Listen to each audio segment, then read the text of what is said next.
Welcome to our channel. Today we how to cancel your account on Lose It app, full guide step by step clearly. To cancel your account on the Lose It app, start by launching the app on your device.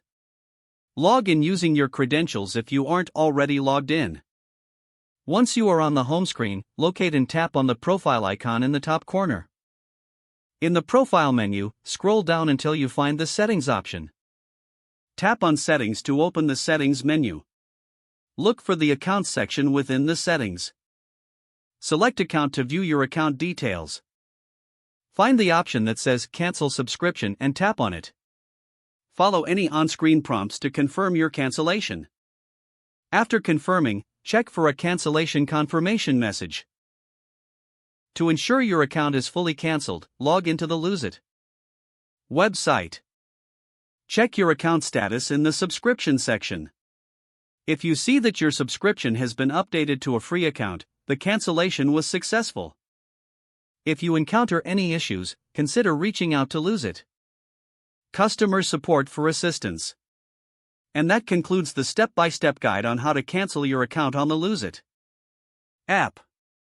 If the page does not load, refresh the browser or try again in a private or incognito window. Make sure you are using the correct email address, then retype it carefully to avoid small typos. If your password is not accepted, use the reset option and create a new strong password you can remember. Check your spam folder for verification or security emails, then complete any requested confirmation steps. Enable two-factor authentication if available to improve account security and reduce unauthorized access risk. After signing in, review your profile details so your contact information and settings are accurate and current. If you see an error message, note it down and try again after restarting your device and internet connection. Log out when you finish, especially on shared devices, to keep your account and payment information secure. If the page does not load, refresh the browser or try again in a private or incognito window. Don't forget to like this video and subscribe to our channel for more step-by-step tech guides.